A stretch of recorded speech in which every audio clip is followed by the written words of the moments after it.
Olá, meus queridos alunos e alunas do cursinho José de Bispo, tudo bem com vocês? Eu espero que sim! Estamos de volta com mais uma aula de inglês comigo, Teacher Ceissa Borges, tá bom? Sejam todos bem-vindos e bem-vindas a mais uma aula de inglês, tá certo? Turminha, na aula anterior a gente viu algumas técnicas de leituras e interpretação de textos em inglês. Também vimos um textozinho que fala sobre a história de William Shakespeare e também eu trouxe umas questões interpretativas do mesmo, certo? Como eu falei para vocês, eu deixei disponibilizada na coordenação do cursinho. Peço que quem ainda não pegou, pegue, tá bom? Tente responder para depois assistir o vídeo, tá certo? Pois nesse vídeo eu vou trazer exatamente as respostas com vocês, para vocês, tá bom? Mas antes seria importante vocês responderem, né? Para depois pegarem aqui o resultado, tá bom? Então, let's go! Vamos começar a nossa aula de hoje. Vamos lá, let's go, né? Bem, turminha, esse slide é o mesmo, tá bom? Então, nele está contido as mesmas informações da aula anterior, que é falando sobre essas técnicas de leitura. Tá? Só refrisando aqui rapidamente com vocês, né? Nós vimos os cognatos, né? Dentro de um texto, as palavras cognatas, elas são de suma importância, né? Pois ela nos ajuda a entender melhor o texto. E o que são essas palavras cognatas? Vocês lembram? Acredito que sim, então é certeza, né? São aquelas palavras que parecem muito com o nosso português, né? A escrita, a pronúncia, que na hora que você olha, você já sabe traduzir, sem necessidade de tradutores, não é mesmo? Por exemplo, aqui essa palavra school, né? School, que é traduzido como escola, não precisa de dicionário para saber a tradução. Car, carro, né? Connect, conectar. Different, diferente. Example, exemplo. Future, futuro, entre outras palavras, não é mesmo? Então, esse tipo de palavra que é muito parecido com o nosso português, dá-se o nome de palavras cognatas. Vimos também os falsos cognatas, que nós chamamos de falsos amigos, né?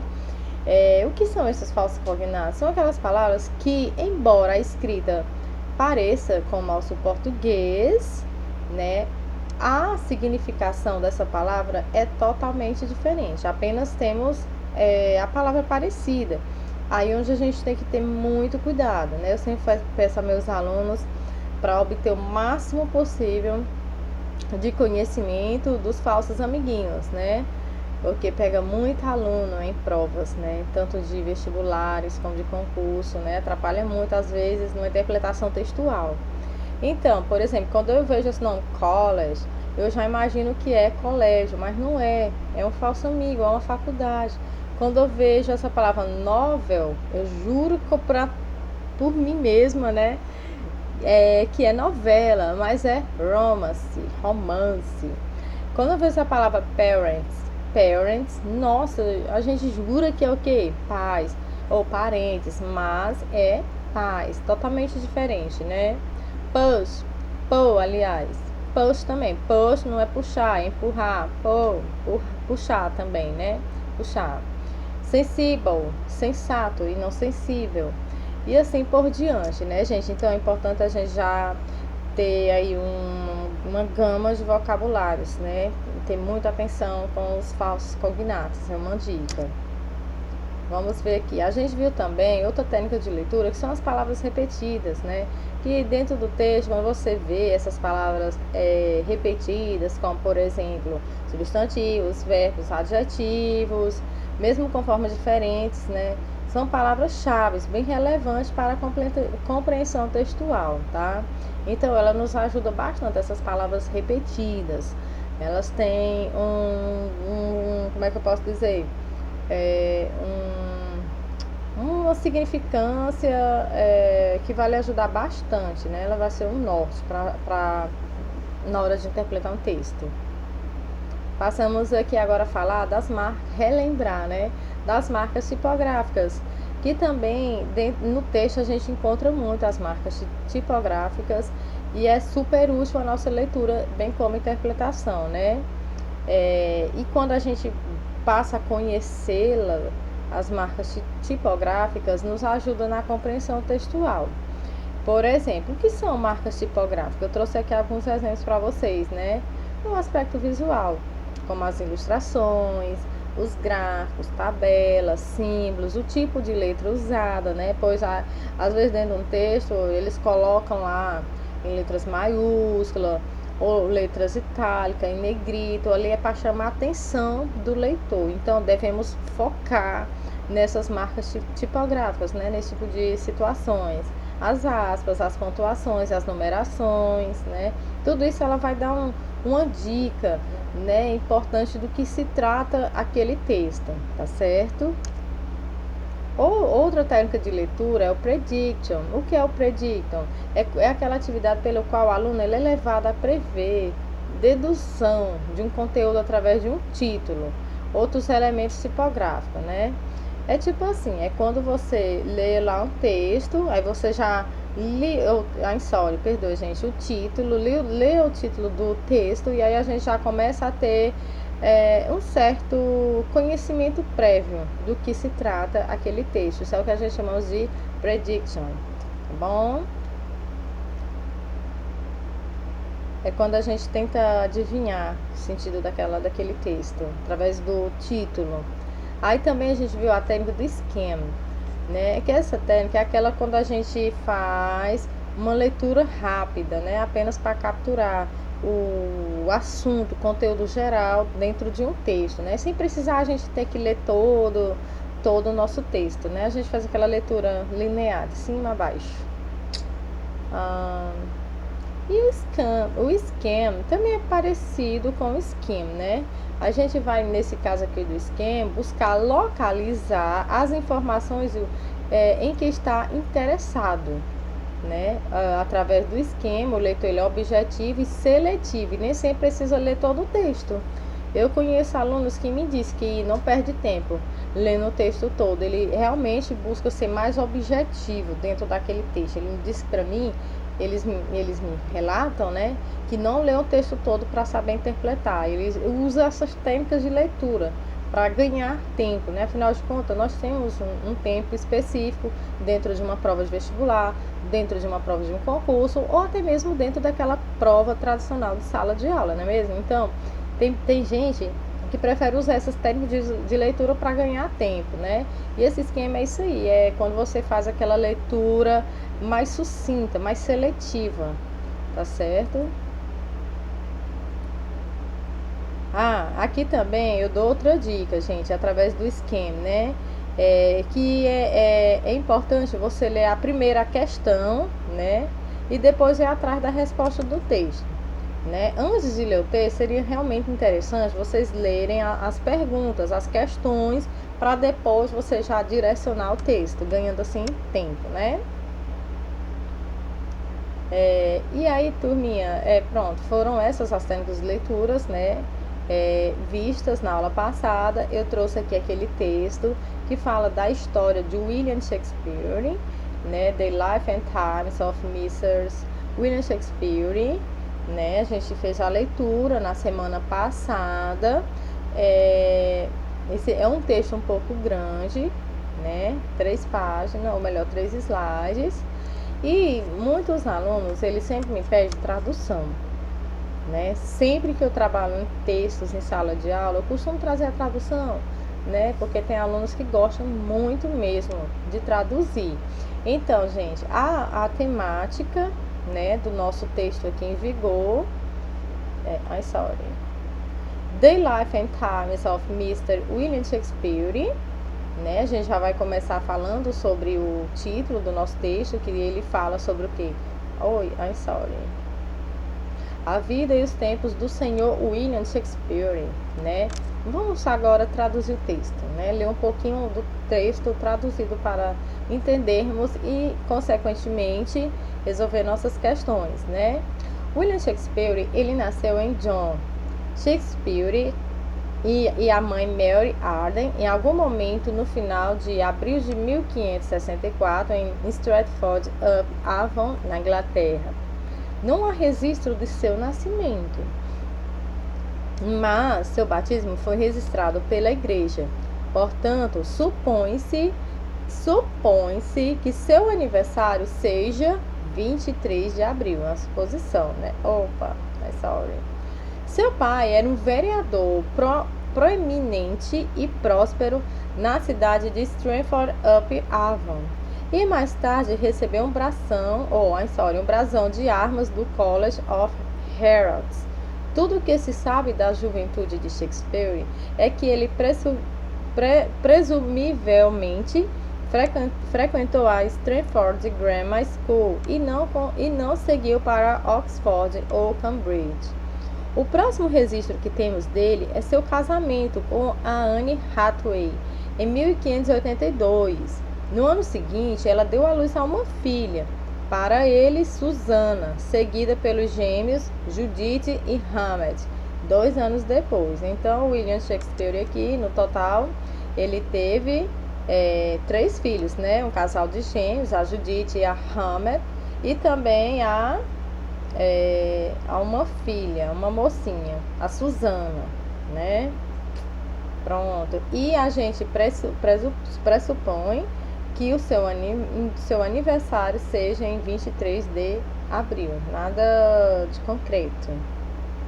7 anos depois, ele é reconhecido como ator, poeta e dramaturgo, quando um dramaturgo rival, Robert Trim, ele se refere a ele como corvo arvicista em A Growth of Wit. Alguns anos depois, juntou-se a uma das mais bem sucedidas trupes de atuação de Londres, o The Lord Cumberland's Men, quando, em 1599, a trupe perdeu o aluguel do teatro do outro lado do Tamisa, ao sul de Londres, que se chamava o Globo. O novo teatro ele foi inaugurado em 1599, construído a partir das madeiras do Day Street, com o lema Totus Mundus ad Histrione, o mundo inteiro de jogadores. Quando James subiu ao trono em 1603, a trupe foi designada pelo novo rei como os Homens do Rei ou Companhia do Rei. As cartas patentes da companhia cobravam especificamente de Shakespeare e 8 usar e exercer livremente a arte e a faculdade de tocar comédias, tragédias, histórias, interlúdios, morais, pastorais, peças de teatro, para nosso consolo e prazer. Shakespeare entreteve o rei e o povo por mais de 10 anos, até 19 de junho de 1613, quando o canhão disparou do telhado do teatro para uma apresentação de gala de Henrique VIII. Incendiou o telhado de palha e incendiou o teatro. Coitado. A plateia ignorou a princípio a fumaça do telhado, ficando muito absorta na peça, até que as chamas atingiram as paredes e os tecidos da cortina. Surpreendentemente, não houve vítimas. Graças a Deus, né, gente? E na primavera seguinte, a companhia mudou o teatro, reconstruir de uma maneira muito mais justa do que antes. Embora Shakespeare tenha investido na reconstrução, ele se retirou do palco para a Great House of New Praise em Stamford, que havia comprado em 1597, e algumas propriedades consideráveis de terra, onde continuou a escrever até sua morte em data de 1616, no dia do seu 52º aniversário. Até morreu novo, né, gente? Aniversário. Em seu tempo, William escreveu 13 comédias, 13 peças históricas, 6 tragédias, 4 tragicomédias, bem como muitos sonetos, 154 no total, que foram principalmente dedicados ao seu patrono Henry Riostelli, o conde de Southampton, né? Esse aqui foi o cara, né, chamado, considerado. E aí, turminha, agora que a gente traduziu o texto, tá bom? I'm sorry. Deixa eu só voltar aqui, meu slide. Tá um pouco lento. Opa, não posso mostrar a resposta agora. Vamos interpretar. Então, gente, a questão de number 1, 6. Faça a predição do texto. Use o background knowledge, que é o conhecimento prévio, né? A gente já fez, né? A gente já leu na aula anterior e hoje fizemos a tradução. Então, a gente já tem a noção do que se trata esse texto, né?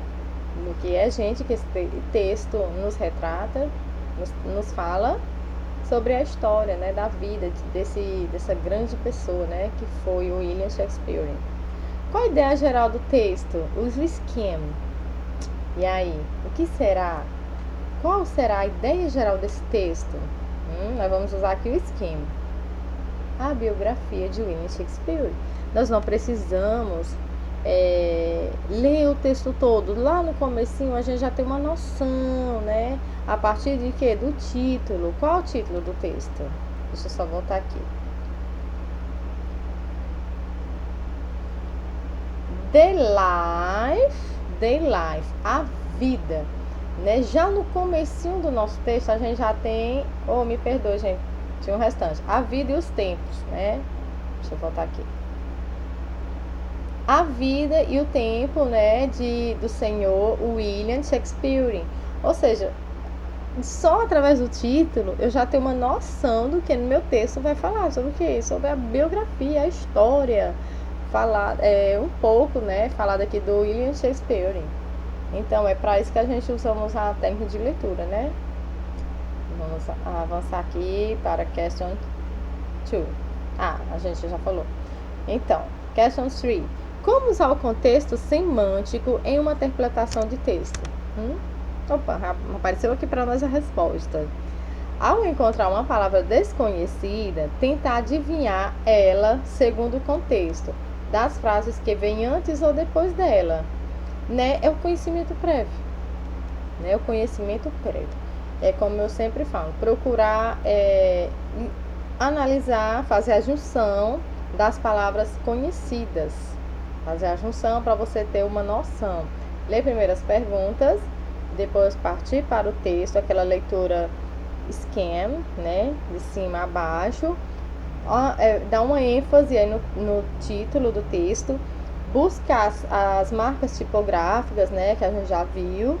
Negrito, itálico, as letrinhas em negrito, itálico, números, imagens, aspas, todos os sinais que aparecerem, e etc, gente. Isso vai ajudar bastante na hora de uma boa interpretação textual, tá bom? Question 4. Quem são ou quem foram os pais de Shakespeare? John Shakespeare e Mary Arden, né? Tá lá no textozinho, lá no comecinho, né? E quando e onde ele nasceu? Sorry. Vou deixar aí, né? Que hoje ele tá meio lentinho, meu slide. Deixa o bichinho aqui, tá? Mostrei a resposta aqui do 6 pra vocês. No problem, né? Então, quando foi que ele nasceu, gente? Ele nasceu no final de abril de 1564. Em Stratford-upon-Avon, na Inglaterra. Ele era inglês. E a certeza sobre a real data de nascimento dele, não temos, né, a certeza, né? Vimos aqui no texto, né? Não há registro do seu nascimento, mas seu batismo ele foi registrado, né, pela igreja. Portanto, seu aniversário ele é assumido em 23 de abril, né? Em 23 de abril. Essa primeira parte aqui é uma noção. Agora, assim, há uma certeza, entre aspas, é a questão do nascimento, do registro dele, né, pela igreja, né, que foi em 23 de abril. Então, o ano pode ter sido em 1564. Aí, turminha, na question 7, eu peço a vocês para citarem palavras cognatas no texto. Algumas que vocês identificarem. Vocês, ó, tem várias, né?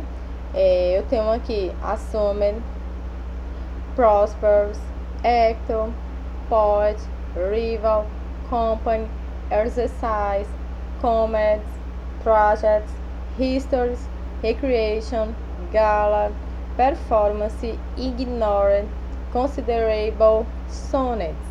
Ao olhar para essas palavras aqui, gente, eu não preciso de um bom dicionário de nenhum tradutor para saber que exercise é exercício, actor é ator, poet é poeta, history é história, sonnets é sonetos, enfim, todas essas palavras, company, companhia, quando eu olhar eu já sei traduzir. Essas aqui não são nossos falsos amigos, tá, gente? São literalmente considerados nossos amigos, são os nossos cognatas, ok? E agora vamos para question 8. O que se sabe sobre a sua juventude? A juventude do William. Vamos ver o que é que diz aqui a nossa resposta. Tudo que é conhecido da juventude de Shakespeare é que ele presumivelmente frequentou a escola de gramática no Stanford e não seguiu para Oxford ou Cambridge, né? E infelizmente ele não quis frequentar essas universidades reconhecidas mundialmente, né? Quem não queria estudar na Oxford, Cambridge?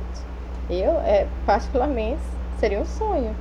Pelo menos conhecer, imagina estudar. E ele teve a oportunidade, ó, não quis. Mas é assim mesmo, né? Cada qual com seus gostos. Question 9. O que aconteceu agora em 1182? No ano de 1582. O que houve nessa época, gente? Ele casou, ele encontrou o amor da sua vida, a Anne Hathaway, e casaram. Creio que eles viram felizes, né? Tiveram aí 3 filhos, um casal de gêmeos, né? Question 10.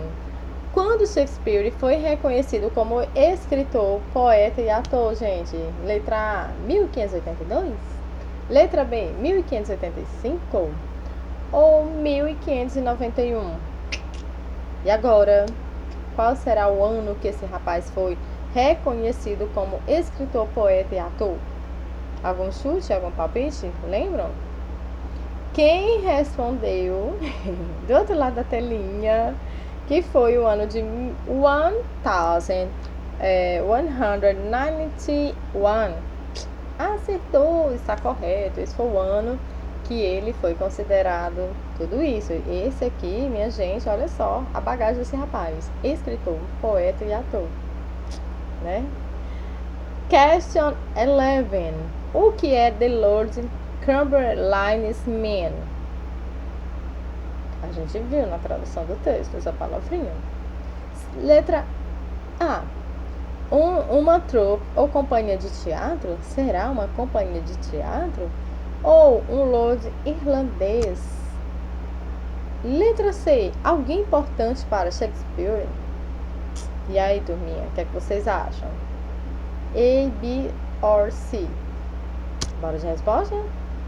Um tropa, uma companhia de teatro, né, gente? Em momento algum aqui ele fala de lord irlandês ou alguém importante para ele. Alguém importante para ele foi essa moça aqui, a Anne, né? Que é a moça que ele casou, bem como seus pais, né? E filhos também, né? Question 12. A sua telinha. Gente, vamos ver agora o que aconteceu em 19 de junho de 1613. Vocês lembram o que aconteceu com ele nessa data de 19 de junho de 1613? Letra A. Será se ele se queimou? Bem, a peça de teatro Henrique VIII, houve essa peça de teatro aí do Henrique VIII, sorry. Ou houve um incêndio no telhado do teatro. Lembra quem é bom de data aí? Vamos ver quem foi que acertou. Foi isso mesmo, turminha, letra C. Houve um terrível incêndio no telhado, né, lá do teatro dele, mas graças a Deus, segundo o texto aqui, não teve feridos, né? Graças a Deus por isso. Gente, question 13 e última. Qual foi a técnica que você usou para ler e interpretar o texto? Explique. Essa questão 13, ela é de cunho pessoal, tá? É só para você fazer uma reflexão, tá bom? Acerca aqui da técnica mostrada durante aulas da semana passada e esta também, tá? E essa é a nossa última questão, gente. Eu trarei questões posteriormente, mais textos posteriormente para a gente estar lendo e também interpretando, tá? E como eu sempre falo, estou à disposição de vocês para sanar qualquer dúvida na disciplina de inglês, tá? Vocês podem estar entrando em contato comigo, sinta-se à vontade, tá certo? Eu espero ter ajudado, ter contribuído em mais uma aula, tá bom, turminha? Desejo sucesso, que Deus realize os vossos sonhos e que Ele esteja sempre presente na vida de vocês, tá bom? Porque quando a gente tem Deus conosco, a gente tem a certeza plena de que nada nos faltará, não é mesmo? E eu espero que vocês sejam muito realizados na vida de vocês, né? Que o Senhor realize os sonhos, tá bom, turminha? Fiquem com Deus, assistam a aula, respondam as questões, tá? Vai ajudar, estou aqui para ajudar, tá bom? E nos encontraremos na próxima aula, se Deus quiser, tá bom? Então, vamos nos despedir por hoje, mas retornaremos posteriormente. Kiss, bye bye e see you later.